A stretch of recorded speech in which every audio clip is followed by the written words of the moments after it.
குருவே சரணம். பொய் சொன்னதால் விளைந்த தோஷங்களை அகற்றக்கூடிய புண்ணிய தலம் இது. வாருங்கள், இத்தலத்தினை தரிசிக்கலாம்.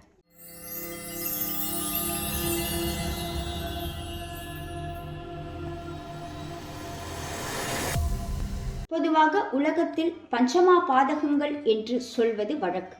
எல்லாவற்றையும் விட கொடிய மாபாதகம் பொய் சொல்வது என்று சாஸ்திரங்கள் சொல்கின்றன. பொய் சொல்வதால் விளையும் பாபத்திற்கு மனிதர்கள் மட்டும் அல்ல, கடவுளரும் தப்புவதில்லை.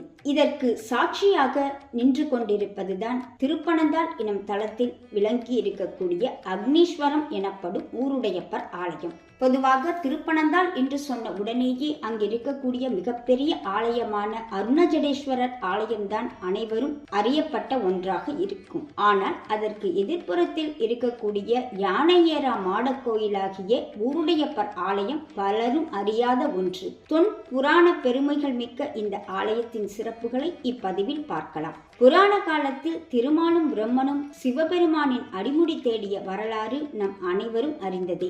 இந்நிகழ்வின் போது பிரம்மனுக்கு பொய் சொன்னதினால் விளைந்த பெரும் தோஷம் பற்றியது. சாப விமோசனம் பெற்ற பிறகும் கூட தனது படைப்பாற்றலும் வலிமையும் குறைந்தது கண்டு வேதனையுற்றார் படைப்பு கடவுள். இதற்காக மீண்டும் பூலோகத்திற்கு வந்து சிவபூஜை செய்து தனது தோஷத்தினை போக்கிக் கொள்வதற்கு முயன்றார். இந்த திருப்பனந்தாள் தலத்தில் பிரம்மா தனது சிவ பூஜைக்காக உருவாக்கிய தீர்த்தம்தான் பிரம்ம தீர்த்தம் எனப்படும் பொய்கை தீர்த்தம். இத்தலத்தில் பிரம்மா பூஜை செய்த அதே சமயத்தில் இந்திரனிடம் சாபம் பெற்று கருத்து பலம் கொன்று திரிந்த அவருடைய ஐராவதமும் வந்து சேர்ந்தது.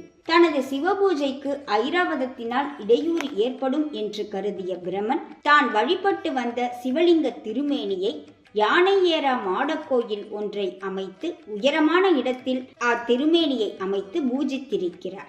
இக்கோயில் யானையேரா மாடக்கோயிலாக இருப்பது ஒரு சிறப்பு. தவிர கஜபிருஷ்ட விமானத்துடன் மூலஸ்தானம் அமைந்திருப்பது கூடுதல் சிறப்பு. கஜபிருஷ்டம் என்பது அரை வட்டமும் சதுரமும் இணைந்த வடிவம். மூலஸ்தானத்தில் பின்பக்கத்தினை பார்க்கும் பொழுது படுத்திருக்கும் யானை ஒன்றின் பின்புறம் போன்ற அமைப்பினை உடையதாக இருக்கும் விமானங்களை கஜபிருஷ்ட விமானம் என்று சொல்வது வழக்கம். பிரம்மனின் பல நாள் ஆழ்ந்த வழிபாட்டில் மகிழ்ந்த சிவபெருமான் அவருக்கு சாப விமோசனம் அருளியதுடன் கூடுதலாக நல்ல பல வரங்களையும் அருளியிருக்கிறார்.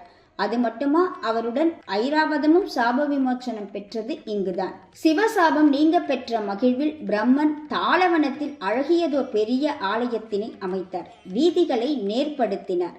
பிரம்மோற்சவ விழா எடுத்து சிறப்பித்தார். அதுவே இன்றைக்கு நாம் காணுகின்ற ஸ்ரீ அருணஜடேஸ்வரர் ஆலயம்.